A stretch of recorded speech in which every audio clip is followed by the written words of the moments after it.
Welcome to the Redefine podcast. All right, welcome back to the show. Thanks for tuning in. Today, we're going to talk about comparison and whether or not it's actually as bad as everybody says it is.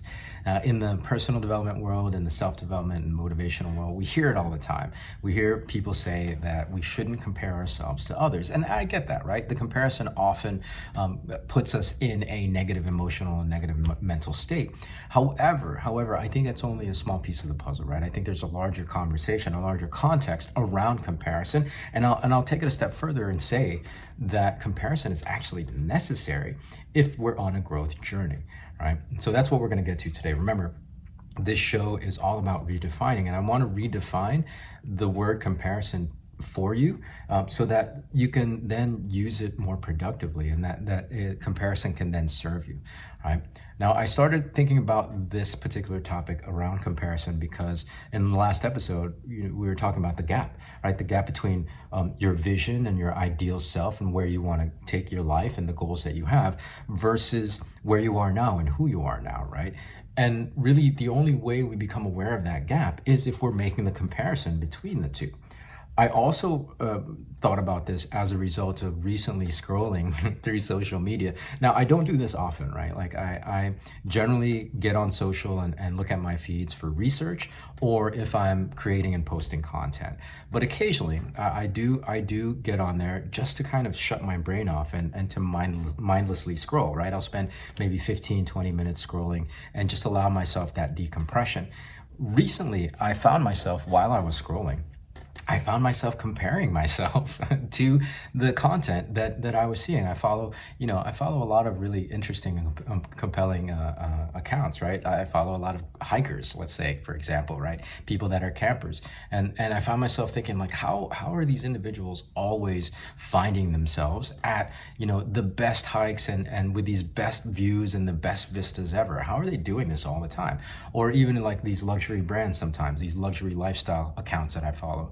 How are they always seem to be at like some exotic location or at some luxury resort with champagne in their hand, right? How are they staying at these fancy Airbnbs all the time?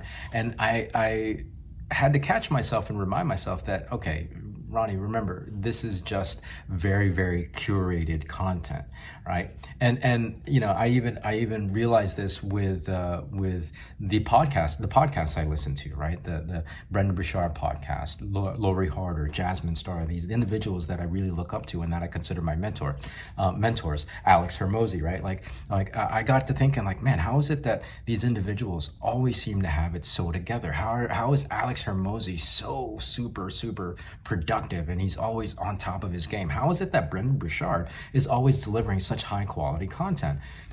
And then again, I have to remind myself, okay, these guys are humans too, and that this content, again, is very curated content. Especially in the coaching space and the business space, they want to put out the content that's going to be most productive in serving their community, serving the people that are listening. What I love about Brendan Burchard, one of the many things that I love about Brendan Burchard, that he constantly reminds his audience that, okay, I'm human too, right? Like I have my foibles, I have my flaws, I have my days when my patience isn't as good as it should be, right? When I'm impatient with people, or I have I'm not at my best in some of the interactions, right? He reminds people that, yeah, okay, I'm not perfect. I know I deliver these amazing talks and that's what you guys see, but behind the scenes, I'm human too, and I'm just as flawed as the next guy. And that's what really I had to remind myself again, right?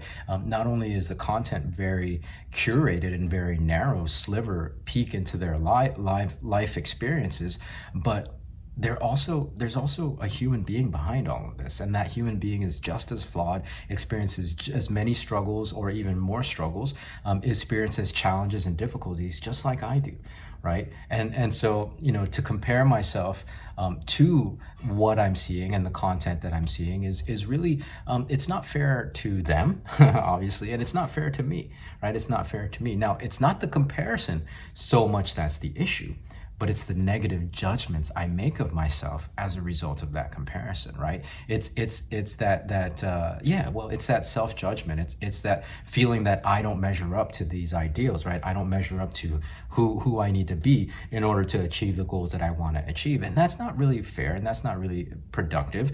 And it's not really 100% true, right? These are just negative judgments. Comparison is actually necessary because you need that contrast between where you want to go and where you are now in order to figure out what you need to do to get there, right? You need to compare the two, if you want to figure out the steps that you need to take on a day-to-day to get yourself closer to that goal, right? So comparison it can really serve you and can really be productive for you if you're looking at it objectively. And so that's what I suggest. So the two suggestions so far is, number one, realize that the content and the things that we're exposing ourselves to is very curated, and it's a very narrow sliver, a narrow peek into a larger life, right? A bigger life experience that we don't have access to. And also that the comparison, if you're going to make comparison, if you find yourself in a comparative state, in a comparative mindset, look at it as objectively as you can, right? Especially when it comes to comparing yourself to where you want to go and who you want to become.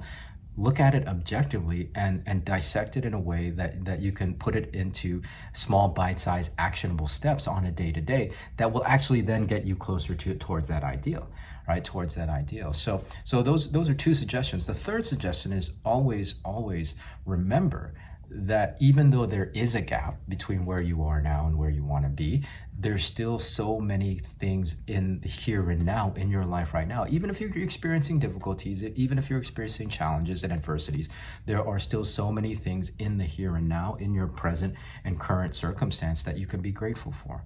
And so creating a gratitude practice will really help you get recentered with that, because if you're in a comparative state and you're using you're unconsciously creating negative judgments with that comparative state, it takes your focus away from the here and now, right? It distracts you from the things that you can actually be grateful for and things that you already do currently love.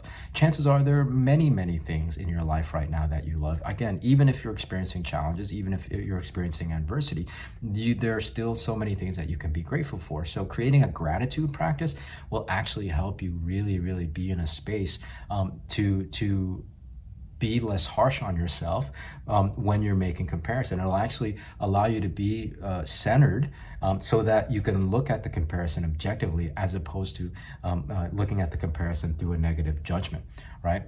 All right, so, if you don't already have a gratitude practice, wake up every day and start one, right? Start tomorrow. Wake up in the morning and think of 5 things that you're grateful for. And it could be anything, right? I'm grateful for the fact that I have the ability to share this content and this message with you. I'm grateful for my dogs, who are thankfully all asleep right now and aren't making a lot of noise as I record this. There's so many things that you can be grateful for. And already, as I say, just those 2 things, it puts me in such a great state that when I see the gap between where I am now and where I want to be, I can approach that gap in a healthy mental state, and I can look at things more objectively, and then attack it from the actionable steps that I need to take every day, right? So comparison itself isn't inherently bad. It's how we use it. It's what we do with comparison that can go south, right? Because oftentimes we use comparison to place negative judgments on ourselves and how we don't measure up, how we don't have what it takes, how we're not as good as X, Y, and Z. In reality, we also just as likely can look at comparison objectively in order to dissect and figure out what we need to do, the steps we need to take on a day-to-day to become better, right? And it's not that we're trying to be perfect human beings, because that's not possible. It's that we're trying to become better than we were yesterday, and you do that by creating a vision and comparing where you are now to that vision that you want to create, and then like I said, you're figuring out the steps to get there. So that's my message for comparison. It's not that bad. It's not that bad a thing. And again, you can really empower yourself if you look at comparison as a way to objectively identify the things that you need to do in order to create the vision and the life that you want. So that's it. If you have any questions about this, of course, leave it in the comments. If you're on the YouTube or if you're listening to this podcast, go ahead and go ahead and join our community online, our Facebook community. It's facebook.com/group/redefine community.